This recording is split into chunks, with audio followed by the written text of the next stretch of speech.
L'aube pointait sur les plaines de la savane de lumière. Une lumière dorée s'étendait sur l'immense savane, caressant les pointes des herbes hautes jusqu'aux hanches avec les premiers rayons du jour. Près d'un grand rocher au cœur de l'herbe dense, une femelle léopard ressentait de puissantes contractions. Son corps musclé se crispait à chaque vague de douleur, son pelage jaune tacheté de noir luisant de sueur sous le soleil. Ce n'était pas une position idéale. La femelle léopard avait cherché une grotte ou un creux d'arbre, mais les douleurs de l'accouchement l'avaient surprise trop vite. Son instinct lui soufflait que le moment était venu. Après 5 heures tendues, 5 petites vies émergèrent dans la savane sauvage. Les 4 premiers, pesant chacun environ 650 grammes, étaient vigoureux et trouvèrent rapidement le lait de leur mère. Ils prirent leur première bouffée d'air de la savane de lumière avec des poumons robustes, émettant de petits cris réclamant l'attention. Le 5e et dernier petit arriva plus tard, nettement plus petit. Pesant seulement 400 grammes, sa silhouette était frêle et faible. Son cri était si ténu qu'il était à peine audible. La mère léopard le lécha avec soin, essayant de stimuler sa respiration et sa circulation, mais les signes fragiles de vie restaient instables. Pendant les 3 jours suivants, la mère déplaça continuellement ses petits d'un endroit à l'autre, son instinct l'avertissant que rester trop longtemps au même endroit attirait les prédateurs. À chaque fois, elle devait porter chaque petit, se déplaçant prudemment à travers les hautes herbes. Les 4 premiers se développaient bien, mais le plus faible ne montrait aucune amélioration. Il n'était pas assez fort pour rivaliser avec ses frères et sœurs lors de l'allaitement, souvent repoussé sur le côté. À chaque heure qui passait, sa force vitale s'amenuisait. Le matin du 4e jour, la mère réalisa que quelque chose n'allait pas. La température corporelle du petit avait chuté, son rythme cardiaque était irrégulier. Ses petits yeux s'ouvraient et se fermaient, comme s'il abandonnait peu à peu. La mère le lécha sans relâche, tentant de le stimuler, mais ses réactions s'affaiblissaient. Le bruit de moteur au loin mit la mère en alerte. 3 Land Rover apparurent sur un sentier à environ 200 mètres. Ils avançaient lentement, s'arrêtant parfois tandis que des touristes photographiaient des troupeaux de gazelles à proximité. La mère léopard se cacha dans les hautes herbes, observant. Ses yeux jaunes perçants ne quittaient pas le convoi, en particulier le dernier véhicule, peint en vert olive. Après environ 30 minutes, le convoi s'arrêta complètement. Le guide pointa vers un troupeau de gazelles au loin. Les fenêtres des voitures s'ouvrirent, les touristes se penchant avec leurs appareils photo. La mère léopard remarqua, dans la dernière voiture, un homme assis seul à l'arrière, quelque peu à l'écart des autres touristes. Elle jeta un regard à son petit, puis à la voiture. Une décision se forma, non par réflexion consciente, mais par un instinct profond. Elle prit délicatement le petit dans sa gueule et avança prudemment à travers les hautes herbes. Sans un bruit, sans mouvement inutile, elle s'approcha de l'arrière du véhicule où l'homme était assis. D'un bond rapide, puissant et précis, elle déposa le petit sur le siège à côté de l'homme, qui regardait dans l'autre direction. Pendant un bref instant, le regard de la mère croisa celui, stupéfait, de Michel Laurent. Il n'y avait ni hostilité ni menace, seulement un message silencieux échangé entre eux. Puis elle disparut aussi vite qu'elle était apparue, retournant auprès de ses 4 autres petits qui l'attendaient. La mère léopard ne revint jamais dans cette zone. Son instinct lui indiquait que la survie de ses 4 petits dépendait de leur déplacement vers un lieu plus sûr, loin de la présence humaine. Michel Laurent, 54 ans, eut à peine le temps de comprendre ce qui se passait. Une seconde, il observait un troupeau de gazelles à travers l'objectif de son appareil photo. La suivante, une minuscule créature humide était allongée sur le siège à côté de lui, et l'image de la femelle léopard disparaissant dans l'herbe restait gravée dans son esprit. Le cri de surprise de Michel alerta tout le groupe. Jérémy, le guide de 35 ans avec 15 ans d'expérience en safari, évalua rapidement la situation.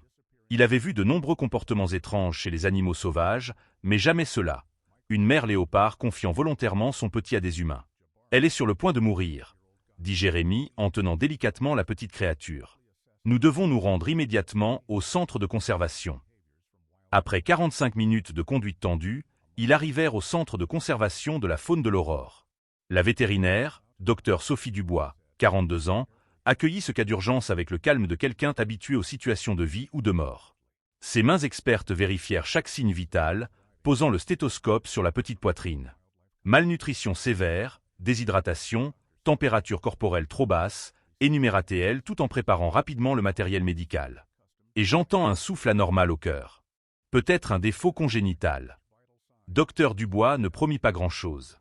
Seulement 20% de chances de survie pour la nuit, mais l'équipe médicale fit tout son possible. Ils installèrent une petite perfusion pour rétablir les fluides et les électrolytes, placèrent le petit dans une couveuse à haute température et administrèrent soigneusement une solution de glucose par sonde gastrique. Michel Laurent, qui aurait dû continuer le safari avec le groupe, décida de rester. Personne ne savait qu'avant sa retraite anticipée et son voyage en Afrique à la recherche d'un nouveau sens à sa vie, il avait été cardiologue pédiatrique spécialisé dans les maladies cardiaques congénitales à Paris. Personne ne savait non plus qu'il avait perdu son fils unique, atteint d'une maladie cardiaque rare, 3 ans auparavant. « Puis-je aider ?» demanda Michel en observant Dr Dubois ajuster les dosages médicamenteux pour la petite créature.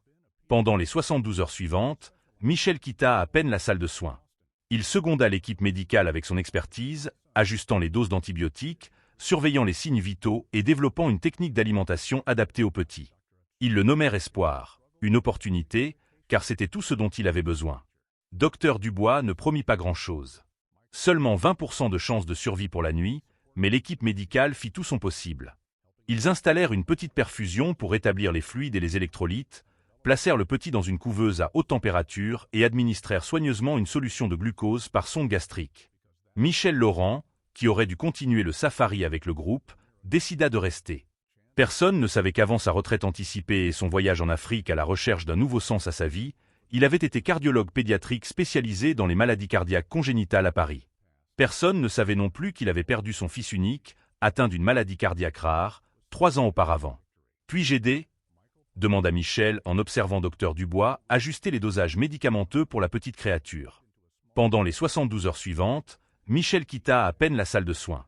Il seconda l'équipe médicale avec son expertise, ajustant les doses d'antibiotiques, surveillant les signes vitaux et développant une technique d'alimentation adaptée au petit. Ils le nommèrent Espoir, une opportunité, car c'était tout ce dont il avait besoin.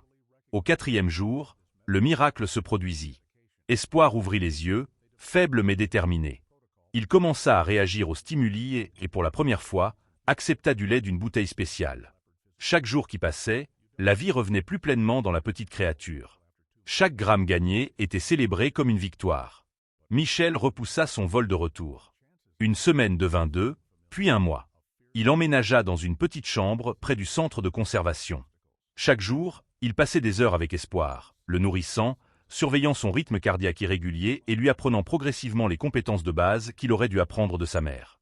Dr Dubois, initialement sceptique quant à l'intervention de Michel, reconnut peu à peu la valeur de son expérience médicale et de son dévouement. Ensemble, ils développèrent un protocole de traitement spécial pour Espoir, combinant les connaissances sur les maladies cardiaques congénitales chez les nourrissons humains avec une compréhension de la physiologie des léopards. « Vous n'êtes pas obligé de faire ça, » lui dit Dr Dubois après 2 mois. « Nous pouvons prendre le relais. » Mais Michel ne pouvait pas partir. Dans les yeux d'Espoir, il voyait quelque chose de familier, une volonté farouche de vivre malgré des obstacles apparemment insurmontables. La même flamme qu'il avait vue dans les yeux de son fils. 6 mois passèrent, et Espoir s'était transformé en un petit léopard en bonne santé. Le problème cardiaque persistait, une communication interventriculaire qui ne pouvait être réparée chirurgicalement, mais il avait appris à vivre avec. Espoir ne deviendrait jamais un chasseur aussi agile que ses frères et sœurs dans la nature, mais il pouvait encore avoir une belle vie. 18 mois après ce jour fatidique, Michel Laurent se tenait sur une petite colline, observant une zone de 50 hectares entourée d'une clôture électronique sophistiquée. En contrebas, un jeune léopard se cachait dans les hautes herbes, observant patiemment une jeune gazelle de Thomson broutant non loin. Michel n'était pas retourné à Paris. Il avait vendu son appartement là-bas, retiré toutes ses économies et déménagé en Tanzanie. Avec le soutien du Fonds international pour la conservation de la faune, il avait contribué à établir l'aire de réhabilitation des léopards de l'Aurore, un espace semi-naturel où les léopards incapables de retourner pleinement à la vie sauvage pouvaient vivre une vie aussi proche que possible de la nature. Espoir était le premier résident. Pesant désormais 27 kilos et mesurant près de 1,2 m de long, il était devenu un magnifique jeune léopard. Bien que plus petit que la moyenne pour son âge, son pelage doré aux taches noires parfaites dégageait une beauté sauvage indéniable. La petite cicatrice sur sa poitrine, trace des soins prolongés, était le seul vestige de son passé difficile. Michel avait travaillé avec Dr Dubois et des experts de la faune pour développer un programme de réintégration. Au départ, la nourriture était fournie toute prête, cachée dans la zone pour qu'Espoir la trouve. Progressivement, ils introduisirent de petites proies vivantes, souris des champs, lapins sauvages, puis des animaux plus gros dans l'espace contrôlé. Chaque jour, Michel devait se rappeler que l'objectif ultime n'était pas de garder Espoir auprès de lui, mais de l'aider à retourner dans le monde auquel il appartenait. Chaque progrès dans ses compétences de chasse chaque signe d'instinct sauvage émergent était une victoire, mais aussi un pas de plus vers le jour de la séparation. La chasse qui se déroulait en contrebas était un test important. C'était la première fois qu'Espoir chassait une grande proie sans assistance. Michel et Dr Dubois observaient de loin, sans intervenir. Le cœur de Michel battait la chamade alors qu'Espoir s'approchait de sa proie, avançant avec la patience et la concentration d'un véritable prédateur. La chasse dura près de 40 minutes. Lors des 2 premières tentatives, Espoir approcha trop lentement, ce qui alerta la gazelle qui s'enfuit. Mais à la 3e tentative, il ajusta sa tactique, utilisant la direction du vent et le terrain plus intelligemment. Un bond puissant et précis sur le coup de la proie mit fin à la chasse en moins de 10 secondes. Michel ferma les yeux un instant. Les émotions se mêlaient entre fierté et une douce tristesse. C'était le moment vers lequel il avait travaillé, mais aussi le signe que leur temps ensemble touchait à sa fin. Une semaine après cette première chasse réussie, l'équipe de recherche en conservation fit une découverte remarquable. Un groupe de femelles léopards avec leurs petits avait été repéré à la lisière sud-est de la réserve, à environ 8 km de la zone semi-naturelle. L'analyse ADN des échantillons fécaux révéla une possibilité étonnante. L'une des femelles pourrait être apparentée à Espoir. Après de nombreuses discussions tendues, la décision fut prise. Espoir serait équipé d'un collier GPS et relâché dans la zone proche du groupe de léopards. Plus de clôture protectrice, plus d'intervention humaine. Une véritable chance de retourner à la vie sauvage. Le dernier jour avec Espoir, Michel s'assit à ses côtés, le regardant dormir à l'ombre d'un acacia. Il ne le toucha pas. Cela faisait longtemps qu'il n'avait plus de contact physique. Mais dans les yeux d'Espoir, lorsqu'il se réveilla et le regarda, il y avait une compréhension profonde qui n'avait pas besoin de mots. Le processus de relâchement eut lieu à l'aube le lendemain. La porte de la cage de transport s'ouvrit, et après un moment d'hésitation, Espoir avança dans le vaste monde. Il s'arrêta, jeta un dernier regard à Michel et à l'équipe de recherche, puis disparut dans les hautes herbes. Les 2 semaines suivantes furent une période tendue. Le signal GPS montrait qu'Espoir se déplaçait prudemment, explorant un nouveau territoire, tout en maintenant une distance de sécurité avec le groupe de léopards. Il chassa avec succès 2 fois, de petites gazelles, et semblait s'adapter à son nouvel environnement. Au 17e jour, le signal GPS révéla quelque chose de notable. Espoir s'était approché de très près du groupe de léopards. Des pièges photographiques placés dans la zone capturèrent des images d'Espoir et d'une femelle léopard adulte allongée à seulement quelques mètres l'un de l'autre. Aucun signe d'hostilité. Au contraire, ils semblaient se découvrir prudemment. Dans les mois qui suivirent, Michel créa le fonds de recherche et de conservation Espoir pour les léopards. L'histoire du léopard sauvé attira l'attention des médias internationaux, sensibilisant à la situation menacée des léopards dans la nature. Les dons permirent d'agrandir la zone de conservation et de mettre en place des programmes éducatifs dans les communautés locales. Michel Laurent vit désormais dans une petite maison près du centre de recherche de l'Aurore.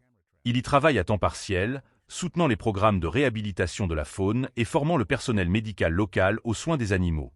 Chaque matin, il s'assoit souvent sur sa véranda avec une tasse de café, regardant les vastes plaines où, quelque part, Espoir vit la vie d'un léopard libre. Les données GPS et les images des pièges photographiques continuent de fournir des informations sur la vie d'Espoir. Il n'est jamais devenu un chasseur aussi puissant que les autres léopards en raison de sa condition cardiaque congénitale, mais il a trouvé sa place dans l'écosystème. Les dernières images montrent qu'il a été pleinement accepté dans le groupe de léopards, et il y a des signes qu'il pourrait s'être accouplé avec une jeune femelle léopard. Parfois, lorsque les données GPS indiquent qu'Espoir est près du centre de recherche, Michel s'y rend en voiture. Il s'assoit dans son véhicule, observant la savane avec des jumelles. Parfois, il aperçoit une ombre jaune scintillant entre les hautes herbes, une lueur de tache noire parfaite sous le soleil africain, et, dans de rares moments, des yeux jaunes perçant le regard directement, comme un salut lointain entre 2 mondes. L'instinct avait guidé la mère léopard vers sa décision extraordinaire ce jour-là. Ce même instinct guide désormais Espoir dans sa nouvelle vie. Et entre ces 2 points se tient l'humanité, avec sa capacité à intervenir, mais aussi la sagesse de savoir quand lâcher prise. Michel ne saura jamais avec certitude si la mère léopard avait reconnu quelque chose de spécial en lui ce jour fatidique, ou si ce n'était qu'une décision aléatoire dans un moment de désespoir. Mais il préfère croire qu'il s'agissait d'une connexion plus profonde, une compréhension instinctive que parfois le salut vient d'endroits inattendus, et qu'entre les humains et la nature sauvage, un pont de compassion peut encore exister. Extrait du journal de Michel Laurent, 15 juin 2024. Aujourd'hui marque le 3e anniversaire de la mort de Jacques.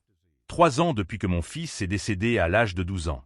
3 ans depuis que j'ai vu son petit corps lutter contre une maladie cardiaque congénitale. 3 ans que je vis dans un état d'engourdissement, ne vivant pas, mais survivant à peine. Elisabeth est partie après la première année. Elle disait qu'elle ne supportait pas de me voir tous les jours et de se souvenir de Jacques. Je ne lui en veux pas. Je ne veux pas me voir non plus. Ce safari était une idée insensée, une tentative désespérée de ressentir quelque chose à nouveau. L'Afrique. Je ne sais même pas pourquoi j'ai choisi cet endroit. Peut-être parce que c'est aussi loin que possible de Paris, loin des chambres d'hôpital blanches et de l'odeur d'antiseptique qui hante mes rêves. 28 juin 2024. L'inimaginable s'est produit aujourd'hui. Une mère léopard a placé son petit entre mes mains. À cet instant, lorsque nos regards se sont croisés, j'ai ressenti quelque chose. Une connexion que je ne peux expliquer.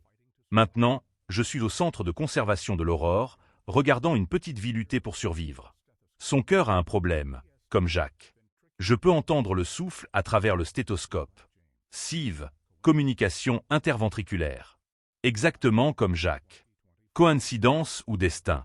2 juillet 2024. 4e nuit sans sommeil. Espoir, je l'ai nommé ainsi, a passé une nuit difficile. Sa température a grimpé et son rythme cardiaque était trop rapide. J'ai ajusté les doses d'antibiotiques et l'infusion de fluide toute la nuit. Docteur Dubois a été surprise de voir à quel point je comprenais les médicaments cardiaques et les dosages. Je ne lui ai pas parlé de Jacques. Je ne sais pas par où commencer cette histoire. Il y a des moments où je presse mon oreille contre la petite poitrine d'Espoir, écoutant son rythme cardiaque irrégulier. J'ai l'impression d'entendre à nouveau le cœur de Jacques. Mais cette fois, je ne le laisserai pas partir. Pas cette fois. 17 juillet 2024. Un mois depuis qu'Espoir est entré dans ma vie. Il a pris du poids, passant de 400 grammes à près de 1,2 kg. C'est encore petit par rapport aux autres petits de son âge, mais c'est une amélioration remarquable. J'ai reporté mon vol de retour à Paris indéfiniment. Il n'y a plus rien qui m'attend là-bas. Ici, au moins, j'ai un but. Jacques aurait adoré Espoir. Mon fils était fasciné par la faune. Sa chambre était remplie de livres sur l'Afrique, sur les léopards et les lions. L'ironie, c'est qu'il n'a jamais eu l'occasion de les voir en vrai. Nous avions prévu un safari quand il irait mieux, un plan qui ne s'est jamais réalisé. 3 septembre 2024. Aujourd'hui, Espoir a essayé de chasser un leurre pour la première fois. Un sac de viande tiré à travers la cour. C'était à la fois drôle et émouvant de le regarder essayer. Il est encore maladroit, mais l'instinct commence à s'éveiller. Docteur Dubois dit que nous devons nous préparer pour le jour où Espoir devra partir. Je sais qu'elle a raison, mais je ne peux imaginer la vie sans lui. J'ai échoué à sauver mon fils, mais au moins, je peux sauver cette vie. 25 décembre 2024. Premier Noël en Tanzanie. Pas de neige, pas de sapin, pas de chant familier. Mais il y a une paix que je n'attendais pas. Aujourd'hui, Espoir a attrapé son premier lapin. Un cadeau de Noël de sa part pour moi. J'ai pleuré pour la première fois depuis l'enterrement de Jacques. Pas des larmes de douleur, mais de délivrance. Peut-être est-ce pour cela que la mère léopard m'a choisi.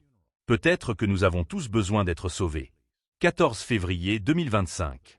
J'ai commencé à concevoir une zone semi-naturelle pour Espoir et d'autres léopards qui ne peuvent pas retourner pleinement à la vie sauvage. Ce sera un espace de 50 hectares avec un terrain varié et des systèmes de surveillance avancés. J'ai retiré toutes mes économies et vendu mon appartement à Paris. Elisabeth pense que j'ai perdu la raison quand elle a entendu parler de ce projet. Peut-être a-t-elle raison. Mais pour la première fois depuis des années, je me sens vivant. 20 juin 2025. Aujourd'hui, nous avons relâché Espoir près de la zone du groupe de léopards. Je ne pensais pas être assez fort pour le faire, mais j'y suis parvenu. En le regardant disparaître dans les hautes herbes, j'ai compris que c'est ainsi que Jacques aurait voulu que je continue à vivre. Pas dans la douleur et le regret, mais en créant du sens à partir de la perte. J'ai appris de la mère léopard la leçon la plus précieuse. Parfois, le plus grand amour est de savoir quand lâcher prise. Elle a donné à son petit une chance de vivre en le confiant à quelqu'un d'autre.